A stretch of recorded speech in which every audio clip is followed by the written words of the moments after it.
हाँ, कुर्बानी में ये ज़रूर लोग कहते हैं, आजकल रिसेंटली मैंने बहुत ज़्यादा ट्रेंड देखा कि लोग कहते हैं आप कुर्बानी ना करें, आप किसी की शादी करा दें। ये एक बिल्कुल सेपरेट डिबेट है कि एक अल्लाह ताला ने एक आपके लिए आपके ज़िम्मे काम लगाया, आप कहें जी, लोग कहें कि नहीं हम ये नहीं करते, हम कुछ और कर लेते हैं। जैसे आप कहें हम नमाज नहीं पढ़ते, इस तरह करते हम कुछ और कर लेते हैं, ये एक अलग डिबेट है।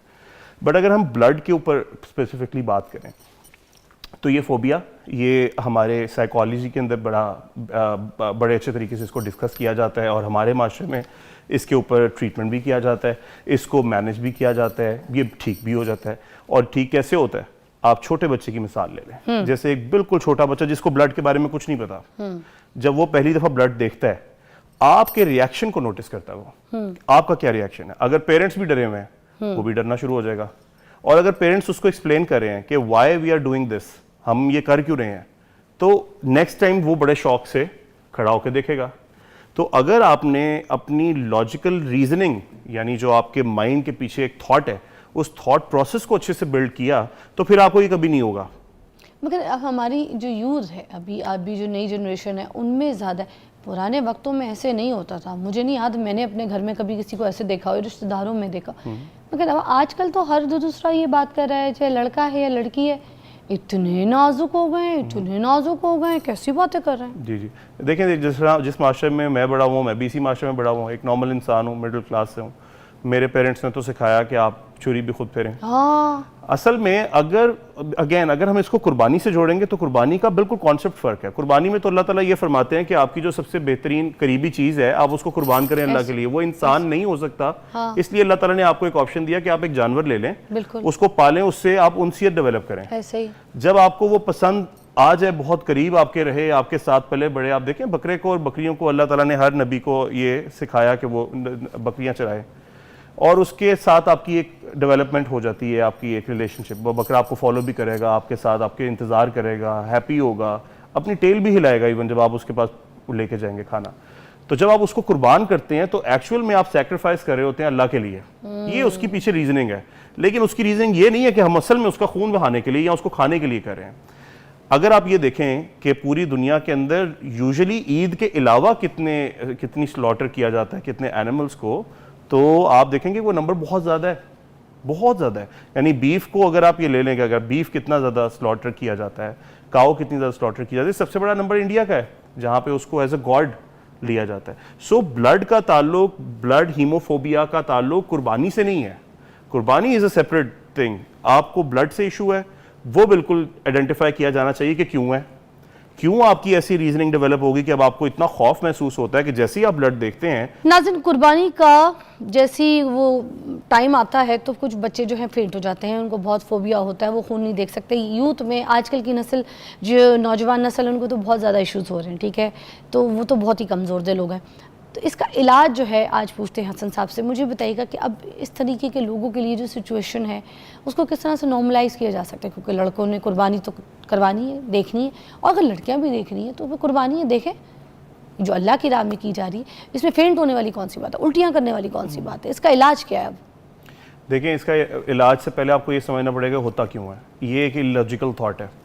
आपको खून से, स्पाइडर से, किसी भी चीज़ से फोबिया हो रहा है, हाइट से हो रहा है, पानी से हो रहा है, किसी भी चीज़ से हो सकता है। देखना पड़ता है कि देखना ज़रूरी ये है कि ये पहले समझना ज़रूरी है कि ये इलॉजिकल है, यानी इसके पीछे कोई ऐसी बेसिस नहीं है जिसकी वजह से आप ये कह सकें कि ये वाकई में कोई बहुत रीजनड लॉजिक है कि जिसकी वजह से हमें ये हो रहा है। सो आप जब एक इंसान को जिसको उसका नॉलेज नहीं है उसके बारे में एक्सप्लेन करेंगे, बताएंगे, जिसे हम अपने साइकोलॉजिकल लैंग्वेज में कहते हैं कि थेरेपी करेंगे, उसकी इररेशनल थॉट्स को रैशनल थॉट्स में कन्वर्ट करेंगे, तो उसके अंदर एक्सेप्टेंस आना शुरू होगी। फिर आहिस्ता आहिस्ता और तरीका फॉलो किया जाएगा, जैसे एक्सपोज करना टूवर्ड्स खून। ज़्यादा खून ना दिखाएं, थोड़ा सा दिखाएं। जैसे किसी को प्लेन में ट्रैवल करने का फोबिया, उसे लगता है वो गिर जाएगा, क्रैश हो जाएगा, तो पहले आप उससे जाके प्लेन में ना बिठा दें, पहले आप उससे बताएं कि प्लेन उड़ता कैसे, क्यों सेफ़ है, और क्या क्या इसमें इलेक्ट्रॉनिक्स सिस्टम्स और एवियोनिक्स यूज़ होते हैं कि ये सेफ़ है।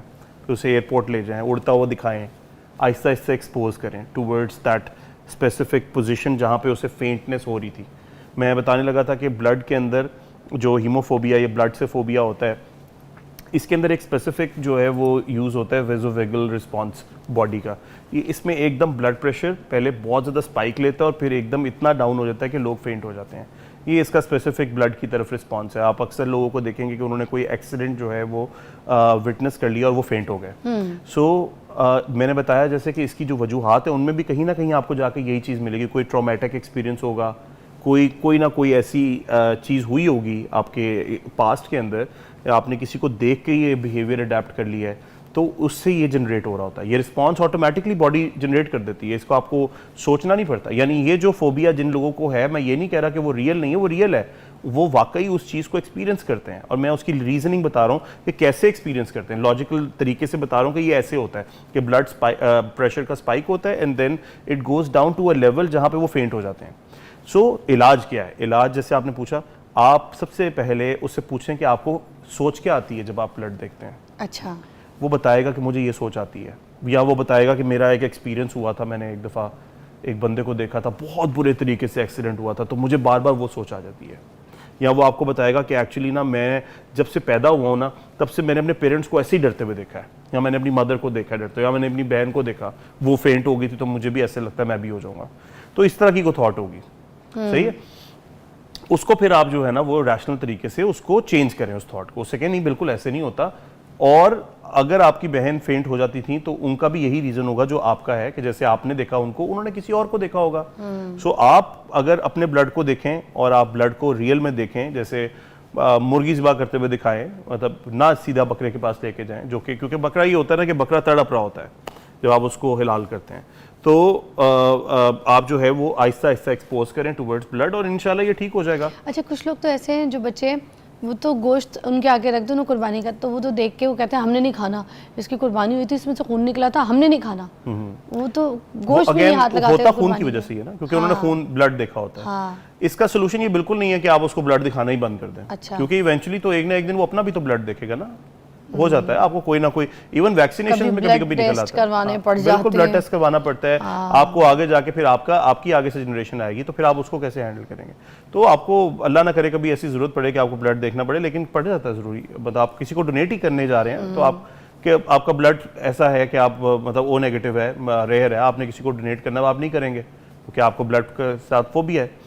सो ये एक क्योरेबल मतलब ट्रीटेबल डिसऑर्डर है जिसको ट्रीट किया जा सकता है। कोई ऐसा मसला नहीं है कि आपके साथ ये हो गया है तो आप परेशान रहें कि भाई मेरे साथ तो ये मसला है, अब मैं बिल्कुल भी अपनी एक्टिविटीज़ रूटीन की कर ही नहीं सकता। अच्छा, अब एक और तरीके के बच्चे भी हैं जिनको ब्लड देख के बहुत मज़ा आता है, इंजॉय करते हैं, वो तो बस ब्लड देखने के लिए तड़प रहे होते हैं पूरी रात के।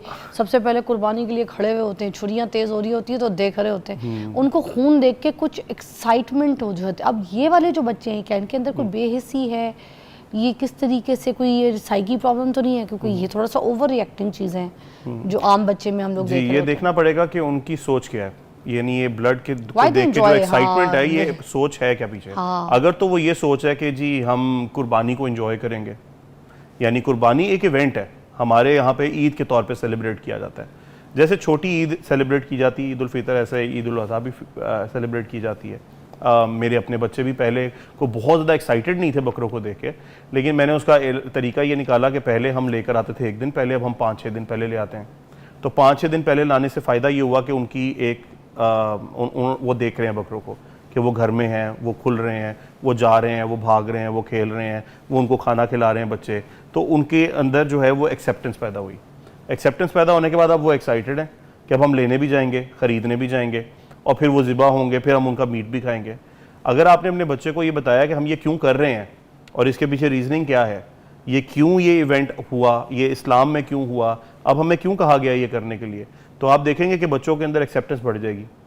दूसरी वाली जो आप बात कर रही हैं, दूसरी वाली जो एक्साइटमेंट है, वो साइकोपैथोलॉजी की तरफ चली जाती है। वो फिर ब्लड को देखना, उसकी आइडिएशन के बारे में सोचना कि निकलेगा तो कैसे निकलेगा। ये ज़्यादातर आप देखेंगे साइकोपैथोलॉजिस्ट जो सीरियल किलर्स होते हैं वो अक्सर इस चीज़ को फैसिनेट होते हैं, इस चीज़ से रिलेटेड। ये हमने देखना है कि एक इंसान का ब्लड निकल रहा है तो वो कैसे तड़प रहा है, वो एक बिल्कुल डिफरेंट चीज़ है।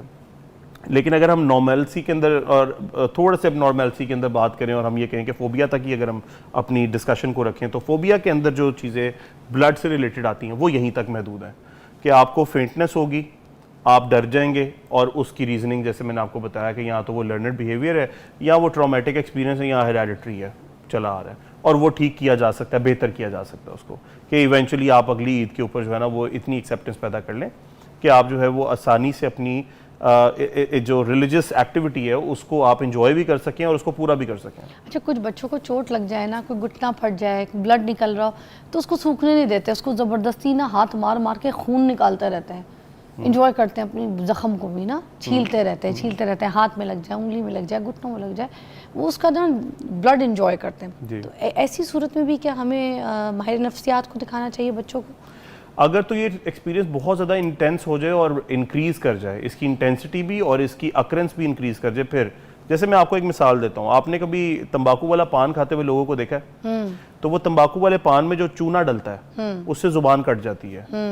तो मैंने अपना ये मैं पर्सनल एक्सपीरियंस बता रहा हूँ कि मैंने एक तंबाकू वाले पान खाने वाले से पूछा कि आपको क्या मज़ा आता है, उसने कहा जो ज़ुबान कटती है ना उसका मज़ा आता है। तो बात ये है कि हर इंसान की अपनी एक फीलिंग है, हाँ, अपनी एक आपके जो ब्रेन के अंदर जो सेंसेशंस पहुंचती हैं जिस मैसेज के थ्रू, उसकी अपनी फीलिंग है। आप देखेंगे कि अक्सर आपने देखा होगा कि लोगों ने अपने हाथ पे कट्स मारे हुए हैं, ठीक है, उनको वो जो सेल्फ हार्म है वो उस वक्त एक इंजॉयबल एक्टिविटी लग रही होती है। कुछ लोग अपनी